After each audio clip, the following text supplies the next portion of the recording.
নমস্কার। প্রাচীন ভারতের মন্দিরের অমীমাংসিত রহস্য পাথর যখন কথা বলে। ভূমিকা নীরব পাথরের জবানবন্দি। ভারতবর্ষের মাটি খুঁড়লে কেবল ইতিহাস বেরিয়ে আসে না, বেরিয়ে আসে এমন কিছু প্রশ্ন যার উত্তর আধুনিক বিজ্ঞান আজও খুঁজে পাচ্ছে না। হাজার হাজার বছর আগে যখন পৃথিবীতে আধুনিক ক্রেন ছিল না উন্নত ড্রিলিং মেশিন বা কম্পিউটার, তখন আমাদের পূর্বপুরুষরা এমন কিছু স্থাপত্য তৈরি করে গিয়েছেন যা আজকের দিনে তৈরি করা প্রায় অসম্ভব। এই মন্দিরগুলো কি কেবল উপাসনার জন্য তৈরি হয়েছিল, নাকি এর পেছনে ছিল কোনো গভীর বৈজ্ঞানিক কারণ? প্রাচীন মন্দিরের গঠনশৈলী, তাদের অবস্থান এবং অদ্ভুত সব স্থাপত্য কৌশল ইঙ্গিত দেয় যে এই মন্দিরগুলো আসলে এক একটি এনার্জি সেন্টার বা শক্তি কেন্দ্র। আজ আমরা সেই ধুলো জমা ইতিহাসের পাতা থেকে রহস্যের জট খোলার চেষ্টা করব। অধ্যায় ১। ইলোরার কৈলাস মন্দির, একটি অলৌকিক স্থাপত্য।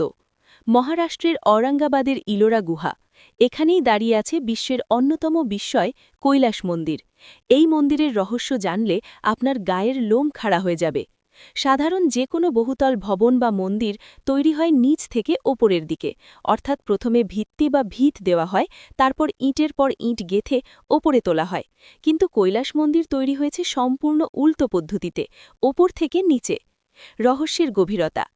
একটি বিশাল আস্ত পাহাড়কে ওপর থেকে কেটে কেটে এই মন্দিরটি তৈরি করা হয়েছে।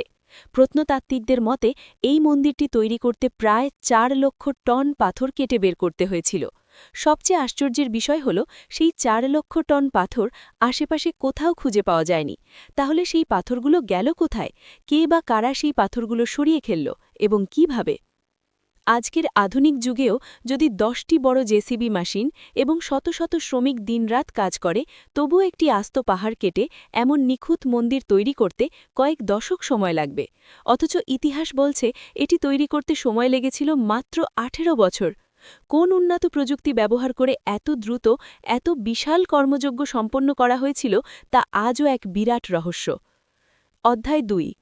কোণারক সূর্য মন্দির, শূন্যে ভাসমান ঈশ্বরের রহস্য। ওড়িশার কোণারক সূর্য মন্দির কেবল একটি মন্দির নয়, এটি ছিল প্রাচীন ভারতের ইঞ্জিনিয়ারিংয়ের এক চরম নিদর্শন। ত্রয়োদশ শতাব্দীতে রাজা নরসিংহদেব এই মন্দিরটি নির্মাণ করেছিলেন। কিন্তু এই মন্দিরের মূল বিগ্রহ বা মূর্তিটি মাটির সঙ্গে সংযুক্ত ছিল না, সেটি শূন্যে ভেসে থাকত। চৌম্বকীয় রহস্য। শোনা যায় মন্দিরের চূড়াতে একটি বিশাল চুম্বক বসালো ছিল এবং মন্দিরের মেঝেতেও ছিল ধাতব পাত। এই দুয়ের চৌম্বকীয় আকর্ষণের ভারসাম্য বজায় রেখে মূল বিগ্রহটি শূন্যে ভাসমান অবস্থায় থাকত। কিন্তু পর্তুগিজ নাবিকরা যখন এই পথ দিয়ে তাদের জাহাজ নিয়ে যেত, তখন মন্দিরের এই শক্তিশালী চুম্বকের কারণে তাদের জাহাজের কম্পাস কাজ করা বন্ধ করে দিত এবং অনেক সময় জাহাজ তীরের দিকে বা পাথরের দিকে টেনে নিয়ে গিয়ে দুর্ঘটনার কবলে পড়ত।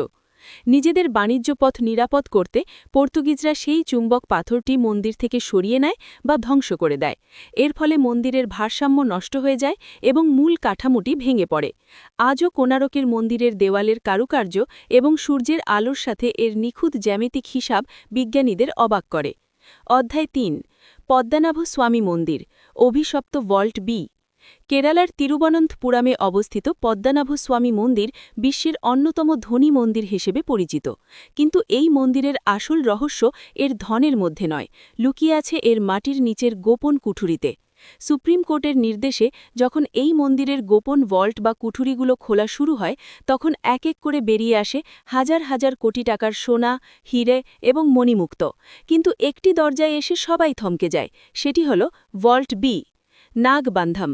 বাকি সব কুঠুরির দরজা সাধারণ চাবি বা আধুনিক পদ্ধতিতে খোলা গেলেও ভল্ট বি এর দরজায় কোনো তালা, ছিটকিনি বা চাবির গর্ত নেই। দরজার গায়ে খোদাই করা আছে বিশাল দুটি সাপের ছবি। বিশ্বাস করা হয় এই দরজাটি বন্ধ করা হয়েছিল এক বিশেষ বৈদিক মন্ত্র নাগবান্ধম ব্যবহার করে। কিংবদন্তি অনুযায়ী কোনো সাধারণ মানুষ বা আধুনিক যন্ত্র দিয়ে এই দরজা খোলার চেষ্টা করলে তার পরিণাম হবে ভয়াবহ। এই দরজা কেবল সেই খুলতে পারবে যে গরুর মন্ত্র সঠিকভাবে উচ্চারণ করতে জানে।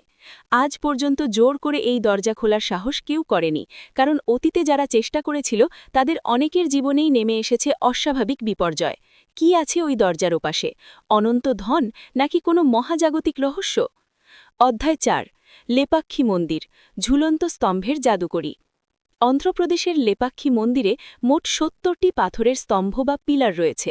এর মধ্যে একটি পিলারকে বলা হয় হ্যাঙ্গিং পিলার বা ঝুলন্ত স্তম্ভ।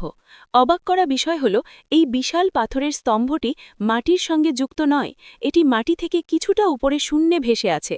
আপনি চাইলে এর নিচ নিয়ে একটি পাতলা কাপড় বা কাগজ অনায়াসেই এপাশ থেকে ওপাশ নিয়ে যেতে পারবেন।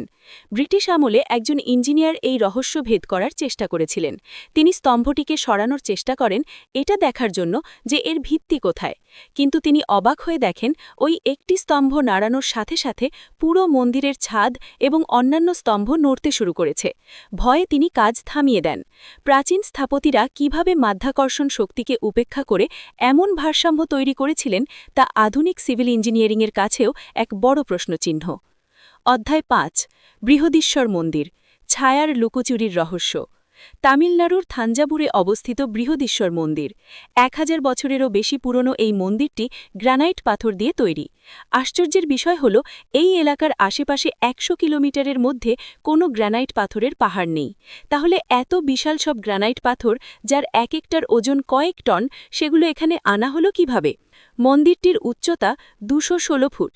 এর চূড়ায় যে কুম্ভাম বা গম্বুজটি বসানো আছে সেটি একটি আস্ত পাথর কেটে তৈরি এবং এর ওজন প্রায় ৮০ টন। আধুনিক ক্রেন ছাড়া ৮০ টন ওজনের পাথর ২১৬ ফুট উঁচু মন্দিরের চূড়ায় তোলা কি আদৌ সম্ভব? গবেষকদের মতে এটি করার জন্য মাটি থেকে মন্দিরের চূড়া পর্যন্ত প্রায় ৬ কিলোমিটার লম্বা একটি র্যাম্প বা ঢালু রাস্তা তৈরি করা হয়েছিল এবং হাতির সাহায্যে সেই পাথর টেনে তোলা হয়েছিল। কিন্তু এই মন্দিরের আরেকটি বড় রহস্য হল, দুপুরের প্রখর রোদেও এই বিশাল মন্দিরের চূড়ার কোনো ছায়া মাটিতে পড়ে না। এটি কি কেবলই কাকতালীয়, নাকি এর পেছনে ছিল কোনো নিখুঁত জ্যামিতিক হিসাব? উপসংহার: হারানো বিজ্ঞানের খোঁজে। এই মন্দিরগুলো প্রমাণ করে যে প্রাচীন ভারতের মানুষ কেবল ধর্মভীরু ছিলেন না, তারা ছিলেন উন্নত বিজ্ঞান, গণিত, জ্যোতির্বিদ্যা এবং স্থাপত্যশৈলীর ধারক ও বাহক। তাদের কাছে এমন কিছু প্রযুক্তি বা জ্ঞান ছিল যা হয়তো কালের গর্ভে হারিয়ে গেছে। আজ আমরা যাকে অলৌকিক বা রহস্য বলছি, হয়তো সেটিই ছিল তাদের আমলের উন্নত বিজ্ঞান। এই মন্দিরগুলো আজও দাঁড়িয়ে আছে কালের সাক্ষী হয়ে, আমাদের মনে করিয়ে দেয় যে আমরা এক সুপ্রাচীন এবং উন্নত সভ্যতার অধিকারীরা। পাথর হয়তো কথা বলতে পারে না, কিন্তু তাদের নীরবতা আমাদের অনেক কিছুই বুঝিয়ে দেয়। রহস্যের সমাধান হয়তো একদিন হবে, অথবা হয়তো এই রহস্যগুলো অনন্তকাল ধরে আমাদের এভাবেই বিস্ময়ের সাগরে ভাসিয়ে রাখবে।